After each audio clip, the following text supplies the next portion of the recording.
I love Alabama. I love Alabama so much I was just to eat the rocks and suck on, and just play in the dirt and do all that. That's just me. Alabama's all in me. All right. Okay? That's what I've done. But over the years, like I said, I've seen how we were elevated, but we're not doing anything with the elevation. Come on. We're not helping the people. So as governor, you will see Miss Flowers. I mean, I haven't changed. I mean, what you see is what you get. Come on. Okay, I believe in attending meetings, city council meetings.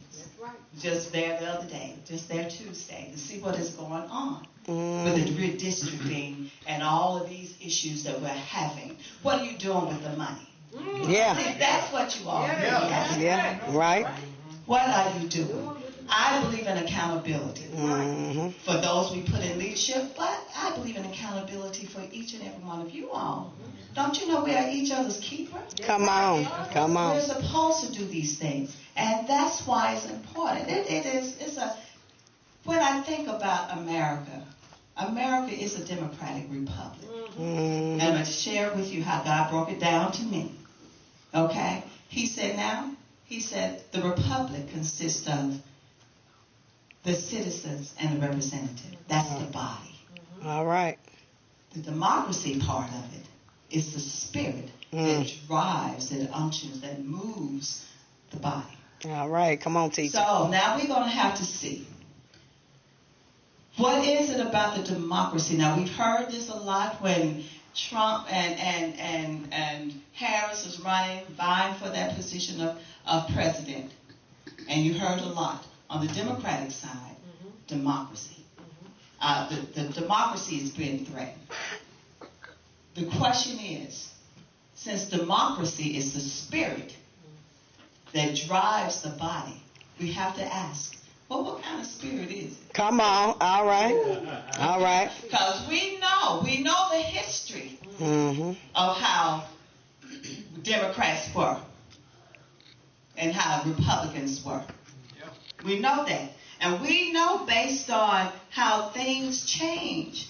Now, according to history, Democrats now have a little bit better face. But we have to see, is some of that spirit from the Dixiecrats infiltrate into the Republican side to cause it? Because there was a time that the Republican Party was for us, for the poor, for the people, for those who were enslaved, that they fought for like 10 years for the Reconstruction. Then they said, well, we're tired.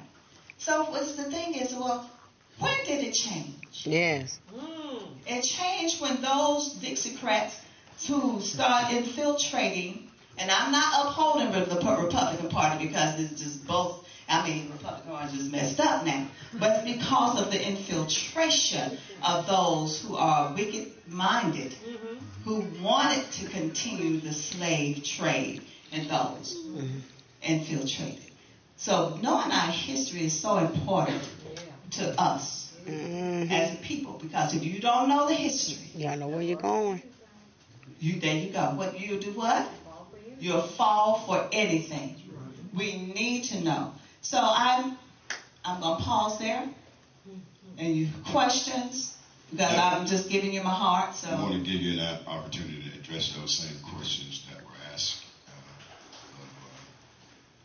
Okay. Well, what were the questions? So the question was, is there a plan to expand Medicaid? Is there a plan? We, Alabama Rise, we've been working. I know.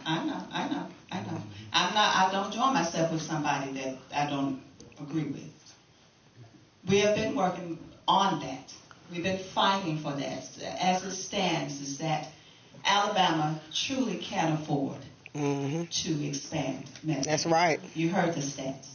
We can, but we spend more money on doing foolish things, filling the pockets, and you're just like, why? My thing is this: I would love to have universal health care. That is mine. I pushed for that in 2022, and I'm pushing for it now.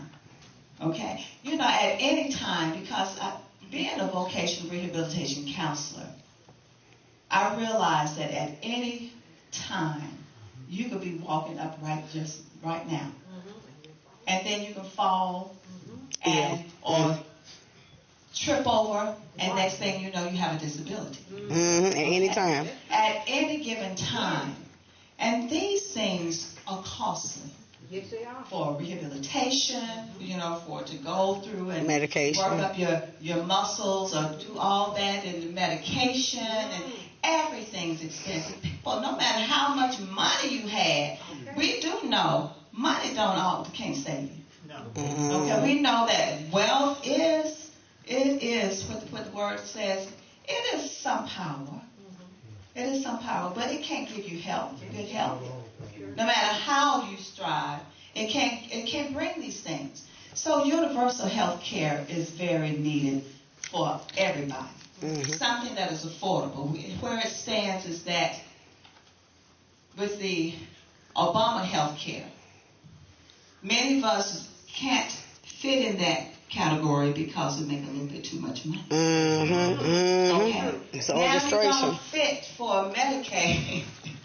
You don't fit for Medicaid because you know, still you make a little too much money. And that's sad. So there's no balance. You have people that just wading in the water, and while they're wading, they're getting sicker and sicker.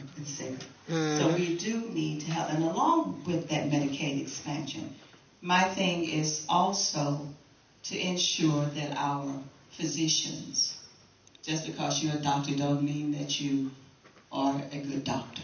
That's right. And we need to have doctors that uphold the Hippocratic oath. That's right. That's right. Those who make sure and take the time to listen to their patients. Don't spend 10 minutes here and then want to write a bunch of prescriptions, which we know, pharmaceuticals are not really good for us. They sure ain't. It's to keep us sick. Kill us. Cause you have how many of you know you take medicine for this one thing, the next thing you have side effect. Okay. Your bowels shut down, you go lock up because of all of this medication stuff that's going on. Absolutely. No doctor wants to talk about natural herbal care because it is sufficient. You know why? Because they're in cahoots with our pharmaceuticals. They are. That's how they get paid. The rich get rich and the poor get poor. I was listening to you sharing your story about a friend of yours that had cancer and the insurance was cut down. There are herbal results that can help cancer patients. And cure it. And cure it. But not many doctors will want to gravitate towards a more medicinal herbal method that they won't do that because our ancestors greed for the love of money. That's one thing that I will push for.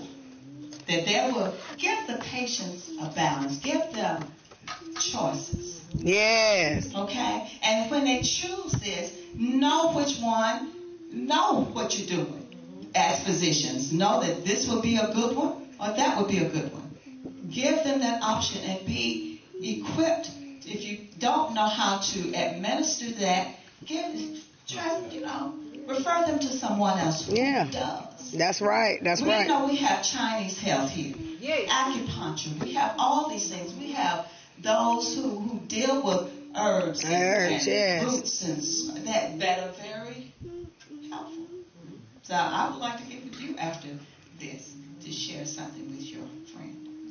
Okay. Amen. Any other questions? Ms. Flowers, you said you ran in 22, and now you're running again in 26. Did you change anything? I know you said you still got some of the things that you had in 22, but did it kind of awaken you in 26? Because I did my history as the Democratic Party had been like 30 years that had been a Democrat in office. It was 1830 to 1860.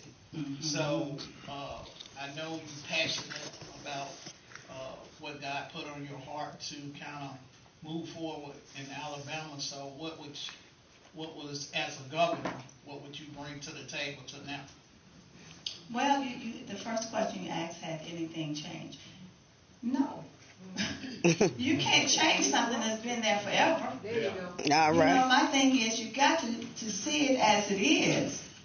Okay, and address those issues because it's been like this for 205 years. Mm-hmm. Okay? So that's what I am doing, is bringing to the table, I can't say to the table, bringing it out in the light. Right. So people will see actually where we are. Yes, that's the truth. We have to bring the truth. Truth out, that's right. Okay? And the truth, what I say, the truth is what makes us free. Come on. Truth, it creates a stability, a wholeness. And that's something Alabama has not had. Has not ever had. Like I said, I was born here in the Jim Crow era. And it hasn't changed. Okay? You can't get from point A to point B until you take care of that point A. Straight up. That's the only time, the only way that we can progress to a healed state. We got to deal with these unscrupulous behaviors. Yes. And these things that have been displayed. And I am one that brings it out. Don't call it out. Now, how will I work with both parties? I have to speak truth. That's all I know is to speak truth and to bring that about. So, no, I haven't changed much. I hope I answered your question. There was another question that you asked, but I probably just went all over it. I would like to ask this question to both of the candidates. Several people in the area have lost their homes due to increasing fire dues. Most of the complaints are coming out of the minor area where their homes were taken illegally.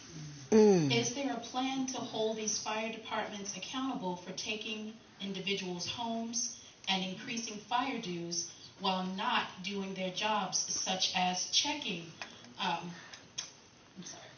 for any faulty wiring? Okay. Is there any way to hold them accountable and to help these individuals get their homes back? Because there's still a little thinking here. I just talked with, on yesterday, a young gentleman and we know in the rural areas, we do have what you call volunteer fire departments. Now, you're all paying fire dues. That hopefully is going towards something like that to help bring in a truck. Okay? And you said, well, I don't know about that. But I'm saying hopefully you're paying the fire dues. You should have to pay fire dues. But if that's the case, since that's the case, they should have that going towards that. Okay? Now, with them, in terms of, let's think about the insurance, homeowners insurance. The homeowners, the insurance company should bring an assessor to your home. Okay? To inspect your wiring. Okay? That should be inspected, and if it's not up to code, then the homeowner is supposed to get that under code. Okay? And that report should go to the fire department. The fire department cannot dictate to you about, they can't go in there and try to correct your fire issues. Now, what the fire department should do, they should let you know what is fire hazards and what not fire hazards. Yeah, and what's up to code. So you cannot have a bunch of stuff in your house. And you got this little path, like I have in some of my community or some of my neighbors. Okay? So that alone would be a fire hazard. Do you have things placed around your water heater? Okay? Do you have, and you should have, these are certain things that they're supposed to ensure that you all have. But if you don't ask for them to come in and check the signals and, the alarms, then they cannot adjust that. Now, in terms of them taking your property, that's out of pocket. They shouldn't do that. But unless they're in cahoots with somebody else. your leaders here. Now, what I see, that spells communism to me. That's right. That's Okay, right. communism is if you don't pay this fine, We're going to take from you. Take your property. If you don't pay your property taxes, they will take. That's communism. And that's what I've been stressing and teaching against, but with this centralism that is rising, and centralism is the umbrella of totalitarianism, dictatorism, communism, all of those in one under this umbrella to where it will take you all's property. So again, do your due diligence and attend your city councils and talk to them about these things. I hope I answered your question. Dr. Boyd, you have a response.